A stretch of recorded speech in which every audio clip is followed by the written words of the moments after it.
Ikuti kau saja Tuhan. 1, 2, 3 ya.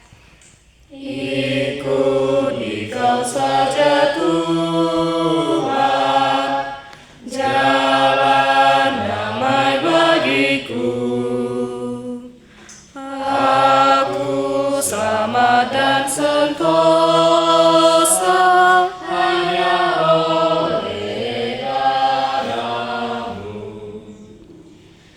Aku ingin ikuti Kau dan mengabdi padamu. Dalam Dikau juru selamat, ku bahagia penuh. Kita satukan hati kita, mari kita berdoa. Kembali kami mengucap syukur kepada Tuhan di mana tangan kasih-Mu menyertai kami dari malam hari hingga pada pagi hari ini kami bisa berkumpul di tempat ini dengan sehat dan senang hati. Ya Tuhan Yesus, sebentar kami mendengarkan sebagian daripada isi firman-Mu, berfirmanlah Engkau agar kami siap untuk mendengarkannya. Terima kasih Tuhan, amin. Untuk teman-teman semua, tema yang saya ambil dalam hari ini yaitu menjalin persahabatan dan persaudaraan yang sejati dalam kasih Kristus. Ayat pertama yang saya ambil dari Alkitab yaitu Yohanes 15 ayat 13, bisa kita buka di Alkitab kita. Yohanes 15 ayat 13.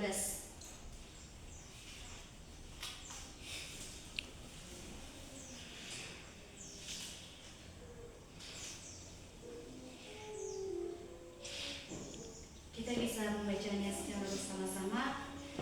Yohanes 15 ayat 13. 1, 2, 3 ya.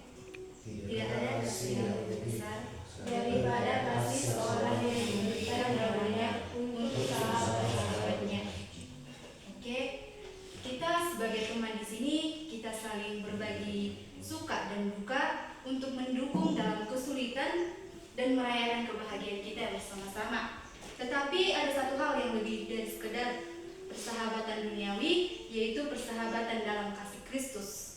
Dalam Alkitab ini, kita diajarkan untuk menjalin hubungan persahabatan yang tidak hanya berdasar pada kedekatan dan kebersamaan, tetapi juga pada kasih yang tulus dan pengorbanan Kristus yang memberikan contoh kasih yang sempurna bagi kita. Dan melalui kasih itu, kita dapat membangun persahabatan dan persaudaraan yang sejati. Untuk teman-teman, di sini saya memberikan beberapa poin penting yang dapat kita terapkan dalam kehidupan kita sehari-hari. Yang pertama itu kasih yang mengorbankan. Kita bisa membuka dari Alkitab kita, Yohanes 15 ayat 13 itu, Yesus mengajarkan kita bahwa kasih yang terbesar adalah kasih yang siap berkorban untuk teman-temannya. Persahabatan kita harus didasarkan pada prinsip yang saling peduli dan siap berkorban, baik waktu, tenaga maupun perhatian. Kasih ini lebih dari sekedar memberi hadiah atau kebersamaan, tetapi juga kesediaan kita untuk membantu teman-teman kita yang dalam kesulitan atau membutuh pertolongan kita meski tanpa keuntungan pribadi kita. Yang kedua itu kasih yang tulus dan saling menguatkan kita. Kita bisa mengambil dari ayat Alkitab yaitu Galatia 6 ayat 2 yang berbunyi, bertolong-tolonglah menanggung bebanmu, demikianlah kamu memenuhi hukum Kristus. Dalam ayat ini kita bisa mengambil sedikit sedikit yang dapat kita terapkan, yaitu persahabatan sejati adalah ketika kita tidak hanya berbagi kebahagiaan, tetapi juga turut serta dalam kesulitan dan hidup teman-teman kita. Ketika ada teman yang sedang mengalami kesulitan, sebagai sahabat dalam Kristus, kita dipanggil untuk menolong dan menguatkan mereka. Ini adalah bagian dari memenuhi hukum Kristus yang mengajarkan kita untuk saling membantu dan saling menolong.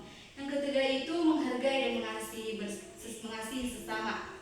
Kita bisa mengambil dari ayat Alkitab 1 Yohanes 4 ayat 7-8 yang berbunyi, saudara-saudaraku yang terkasih, marilah kita saling mengasihi karena kasih itu berasal dari Allah, dan setiap orang yang mengasihi lahir dari Allah dan mengenal Allah. Barang siapa tidak mengasihi, ia tidak mengenal Allah, karena Allah adalah kasih. Kasih itu adalah esensi dari hubungan persahabatan yang sehat, yang dalam persahabatan ini kita dipanggil untuk mengasihi satu sama lain tanpa syarat, karena kasih itu berasal dari Allah. Dengan mengasihi, kita semakin mengenal Allah dan hubungan persahabatan kita yang semakin kokoh. Menghargai satu sama lain, saling mendoakan, dan selalu berusaha untuk mendatangkan kebaikan kita, teman-teman kita adalah manifestasi dari kasih yang sejati. Dan yang keempat yaitu saling mengampuni. Ini poin paling penting bagi kita teman-teman, bahwa kita harus saling mengampuni. Dalam ayat ini, dalam saling mengampuni ini, saya mengambil ayat Alkitabnya yaitu Kolose 3 ayat 13. Sabarlah kamu seorang terhadap yang lain, dan ampunilah seorang akan yang lain. Apabila seorang menaruh dendam terhadap yang lain, sama seperti Tuhan telah mengampuni kamu, demikian juga kamu harus mengampuni sesama. Tidak ada hubungan yang sempurna, termasuk persahabatan kita. Pasti ada permusuhan atau perselisihan yang kita lakukan.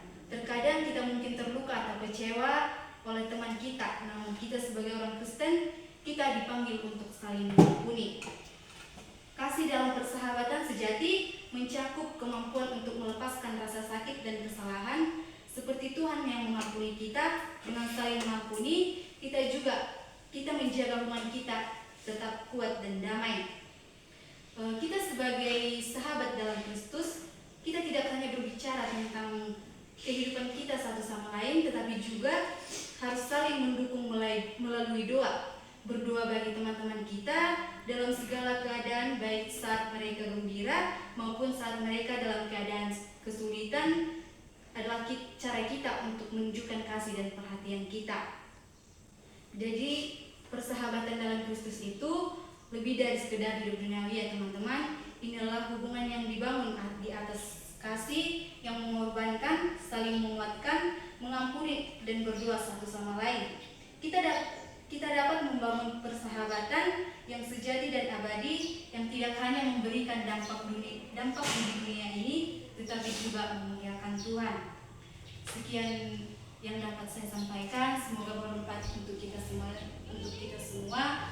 dan dapat kita terapkan dalam kehidupan kita masing-masing. Penutup yang dapat saya ambil yaitu dalam Yakobus 5 ayat 16. Saya akan membacakannya. Karena itu, mengakuilah dosa seorang kepada yang lain, dan berdoalah seorang untuk yang lain supaya kamu sembuh. Doa orang yang benar bila dengan yakin didoakan sangat besar saya. Mari kita berdoa. Tuhan Yesus, terima kasih untuk firman-Mu yang mengajarkan kami bagaimana menjadi keluarga yang saling mengasihi dan menguatkan. Kami mohon agar Engkau memberkati setiap persahabatan yang ada di sini, supaya kami dapat menjadi saksi kasih-Mu yang nyata di dunia ini. Ajarkan kami untuk hidup dalam kasih dan kesatuan. Dalam nama Tuhan Yesus kami berdoa dan